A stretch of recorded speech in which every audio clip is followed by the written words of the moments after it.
Please, ma'am, I'm begging you, whispered James Smith, his voice a raw, low rasp that barely carried over the expensive Italian marble floor. He was a man accustomed to shouting commands over the roar of flames and the chaos of collapsing buildings. Yet here, in this suffocatingly controlled atmosphere, his words were weak, fracturing in the silence. It's just an old woman. Linda Williams, the fiancée of the city's leading real estate mogul, did not pause. Her manicured fingers, adorned with a 20-carat solitaire, tightened around Mrs. Margaret Rodriguez's frail wrist. The diamond caught the afternoon light streaming through the panoramic windows, refracting a cold, hard brilliance.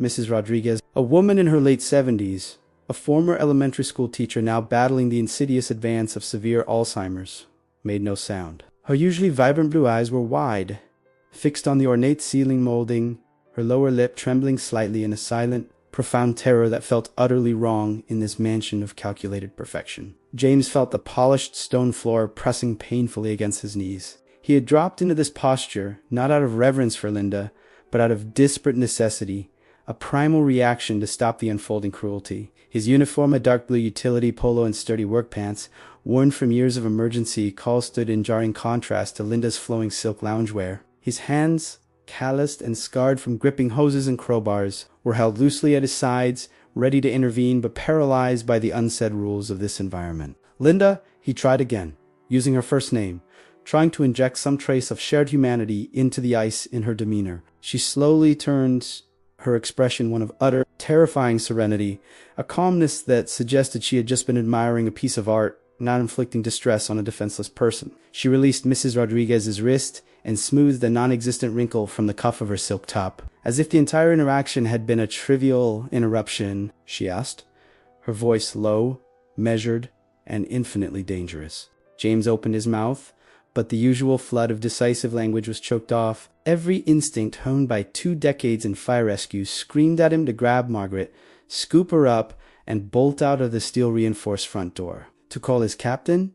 To call Adult Protective Services? But Linda's gaze, chilling and unwavering, seemed to slice through his resolve. She stepped closer, invading his personal space with the scent of expensive French perfume. Because, James, in this house, complicity is valued far, far higher than integrity. James dropped his head, his chin grazing the stiff fabric of his shirt. He knew that once, a gesture of defeat that tasted like bile in the back of his throat. Linda swept past him, her departure leaving a lingering trail of that poisonous, costly fragrance mixed with something else, something that smelled unmistakably like calculated malice. James remained kneeling for another moment, then scrambled to his feet. He hurried to the custom-made wheelchair where Margaret was slumped, her breathing shallow. He gently cradled her thin body against his chest, holding her with the practiced tenderness he had learned from years of rescuing the injured. "Uncle James won't let anything hurt you," he murmured into her white, wispy hair, though the promise felt hollow even to his own ears. The truth was,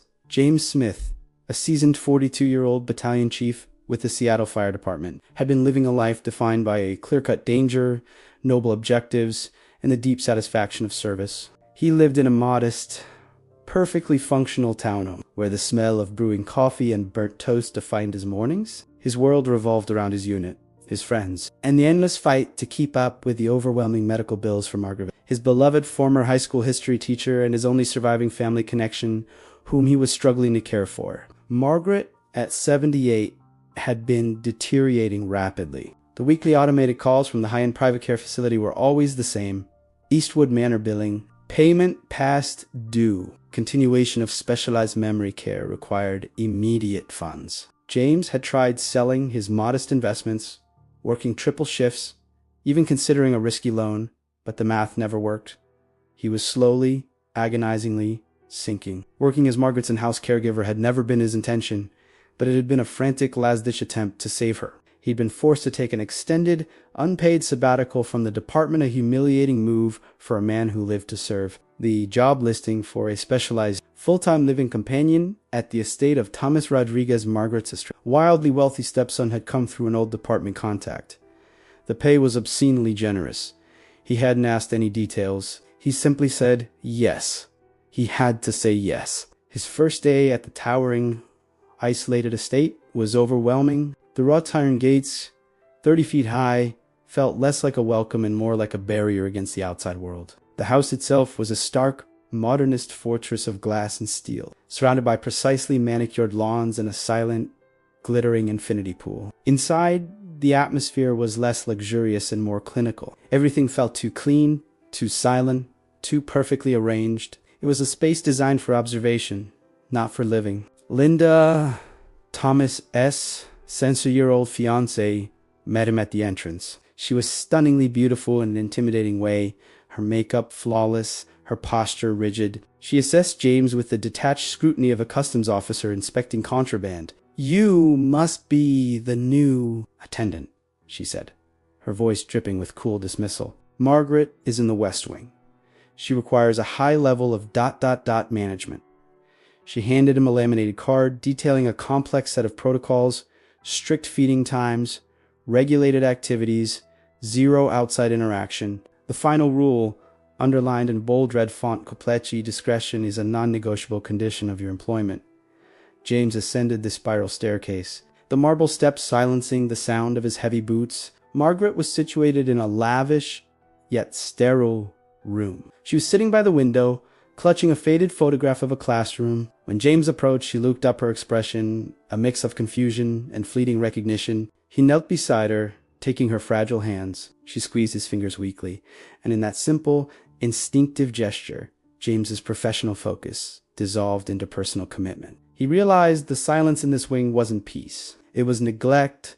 Margaret wasn't unmanageable. She was utterly abandoned, surrounded by an impenetrable, indifferent opulence. The weeks that followed settled into a grim routine. James arose before dawn, often not going to bed until midnight. Linda rarely interacted with Margaret, and when she did, it was with a frightening impatience, treating the old woman like a malfunctioning appliance. Thomas, the mogul, was a phantom presence. James saw him, perhaps twice a week, a stressed, middle-aged man in expensive suits, always on the phone, always signing papers, always rushing away from the reality of his own home. He was a man fleeing a silent catastrophe he didn't want to acknowledge. Then came last night, the muffled, desperate plea for help from the West Wing, followed by the terrifying, profound silence that had sliced through the quiet of the estate. The night James had pushed the door open and seen the undeniable, terrible truth he had long suspected but had never witnessed firsthand. The way Linda had deliberately jostled the wheelchair, causing Margaret's head to snap back against the cushioned seat, followed by the cruel, tight grip on her wrist until her knuckles turned white. And James had done nothing but bay. He spent the rest of the night in his cramped, windowless staff quarters. Sitting on the edge of the uncomfortable bed, his back pressed against the cold drywall, he stared at his hands as if they belonged to a stranger. The papelello bruising on Margaret's thin wrist, visible even through her loose cardigan, was burned into his memory. It wasn't an accident. It wasn't rough handling. It was a calculated, deliberate act of cruelty, and now he carried it like a heavy, indigestible stone in his chest. The morning arrived, cold and indifferent, the sunlight illuminating the luxurious prison with a brutal clarity. James changed into his clean uniform shirt, smoothed his hair, and walked the endless corridors towards Margaret's room. He needed to see her, to confirm she was breathing, that the trauma hadn't done irreparable damage. When he entered, Margaret was awake, gazing serenely out the window. He approached slowly, gathering her into a careful, strong hug. She leaned into him, a small, trusting gesture. "I promise you I'll protect you, Ellie," he whispered fiercely, the promise echoing in the cold air. But Linda's voice, the echo of her warning complicity, is valued far, far higher than integrity, resounded in his mind. What was Margaret's safety worth? What was his own integrity worth compared to the mountain of his mother's medical debt? He closed his eyes, the pressure of the impossible choice becoming unbearable. The true turning point arrived later that afternoon. Thomas Rodriguez had left for a sudden, unscheduled meeting in Dubai, a frantic trip dictated by a collapsing international deal. Linda was in the sprawling, sun-drenched living room, scrolling through a high-end travel magazine, occasionally tapping a perfect fingernail against the glossy page. James was assisting Margaret in her daily physical therapy, carefully guiding her through exercises to maintain mobility when he heard the light, purposeful steps approaching. Linda entered the West Wing without knocking, carrying a small, personalized tray. "She needs to take this now," Linda announced, extending a delicate, porcelain cup to James. James paused, his hand resting on Margaret's shoulder. He looked at the cup. The liquid inside was a thick, unnatural green, vaguely medicinal, and carried a faint, sweet smell that was entirely unfamiliar. Small, particulate matter seemed to float within the viscous drink, settling slightly at the bottom. James's stomach twisted. He was trained to observe, to analyze substances and their effects in emergency situations. This wasn't a standard nutritional supplement. "I apologize, ma'am," James said, choosing his words with surgical precision, "but I don't recognize this preparation. It's not on her approved list of medications from the primary physician." Linda's head tilted slightly, like a sleek predator assessing its prey. Her eyes narrowed, the cool mask slipping just enough to reveal a sliver of icy rage. The air in the room suddenly felt dense, suffocating. James felt his pulse begin to race beneath his uniform collar. "No, ma'am, I am simply ensuring the patient's safety. I believe this preparation may not be suitable for her current regimen." "James," Linda interrupted, her voice dropping to a low, firm register, "your job is to administer the care that I dictate. Your role is not to diagnose or question." James looked at Margaret, who was now gazing nervously from him to Linda, clearly sensing the shift in mood. Her frail hand, moments ago resting gently on his, began to tremble. James gripped the edge of the porcelain cup, the fragile material feeling dangerously inadequate in his strong hands. He thought of the endless debt, the hospital calls, the agonizing possibility of his beloved mother being relegated to a chaotic public ward where specialized care would be impossible to obtain. He thought of the red underlined rule, complete discretion. "I cannot," James said, and the words, once spoken, sounded distant, as if they belonged to someone else. Linda slowly took the cup from his grasp and placed it deliberately on the mahogany bedside table. Then she turned her full attention back to James, her composure unsettlingly absolute. "Do you know how many people I interviewed for this position, James?" 37. All desperate. All replaceable. All thought they knew better than I did. They all left without a reference, without a severance package, and many struggled to find work again. You are not a hero here. Fireman." She paused, allowing the menace in her voice to fully penetrate the silence. James swallowed hard. His hands were shaking slightly. "And I want you to understand your place," Linda concluded, walking towards the door. She stopped, glanced back, and offered a chilling, non-committal smile.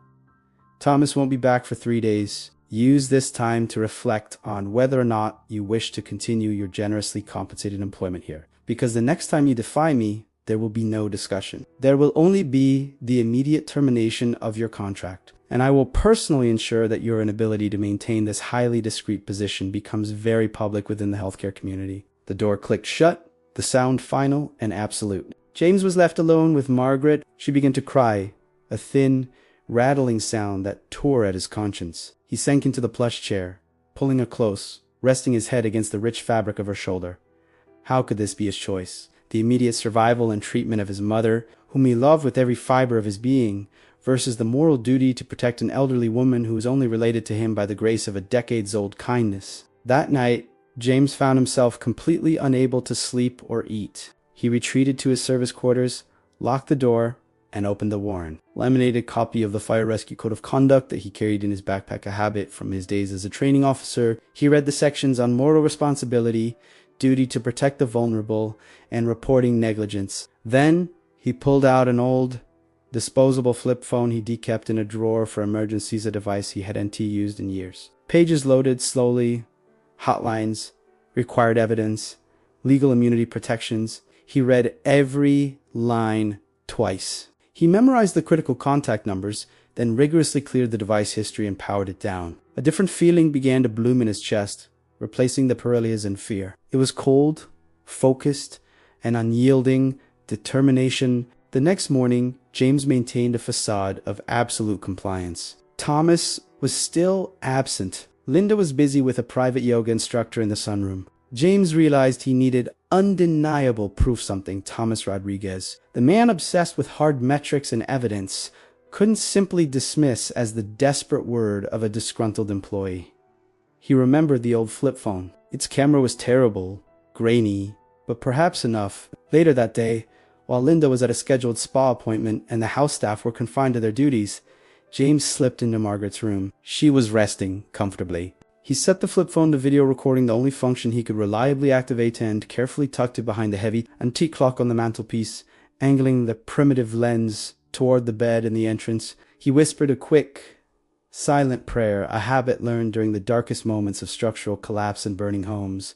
Lord, protect the innocent. He spent the evening in the service hall, pretending to watch television, but his ears were tuned only to the West Wing. Around 10:30 p.m., he heard the faint sound of Linda's designer heels clicking on the marble floor. He waited a tense 15 minutes, then crept silently out of his room, moving with the trained silence of a man who navigated pitch-black smoke and burning debris. He reached Margaret's door and peered through the slight gap between the jamb and the heavy door. He could see Linda standing beside the bed. In her hands, she held a small, dark glass vial.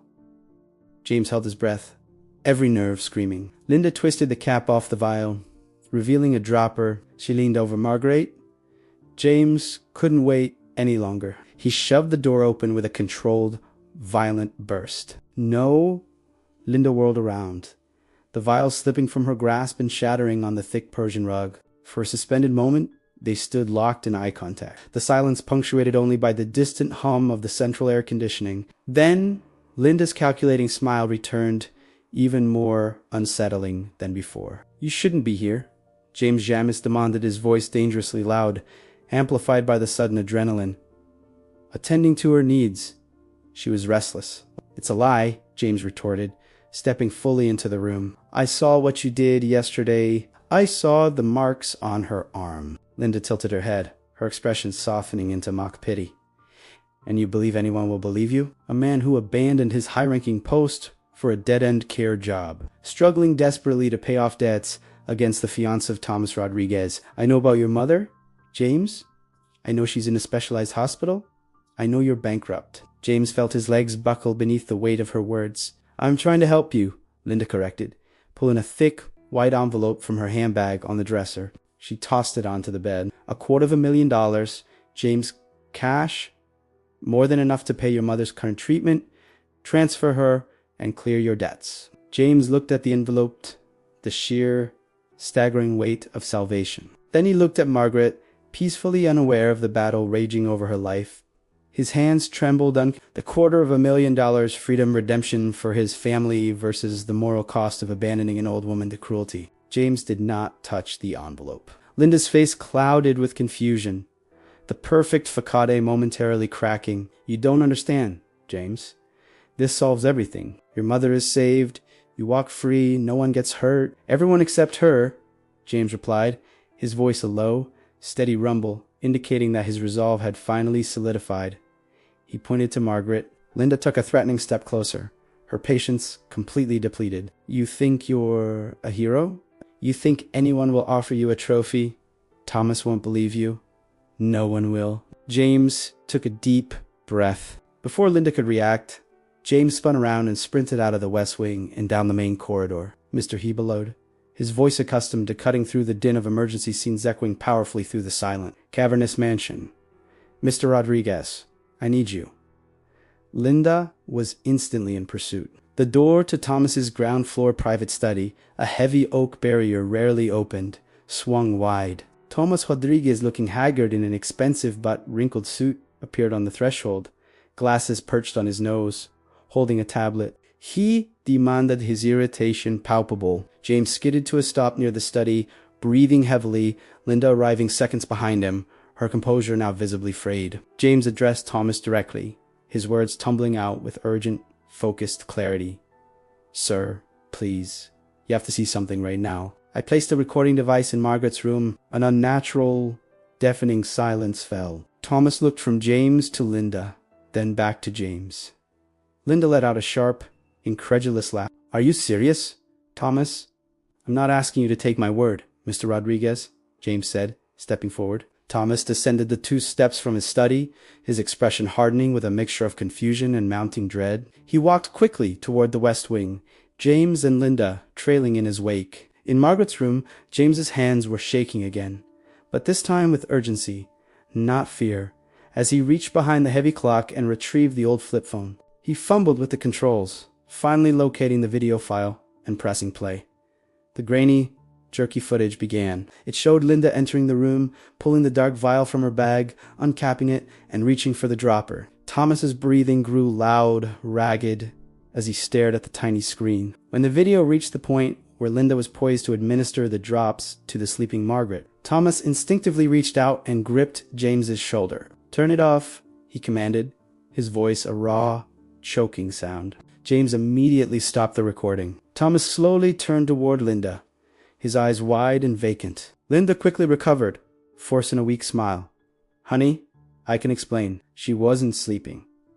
It was just an herbal calmant." "That's not true," James stated, his voice now quiet but firm. "I saw her mistreat Margaret before." Thomas sank to his knees beside the bed, replicating James's earlier posture, but his was born of despair, not supplication. He gently lifted Margaret's sleeve. The faint but undeniable bruising on her thin, papery skin, purple and yellowish, at the edges was clearly visible, too specific to be accidental. When Thomas rose, tears streaming down his face, his expression transformed from that of a powerful mogul to a shattered, guilt-ridden son. "Get out of my house," he whispered to Linda.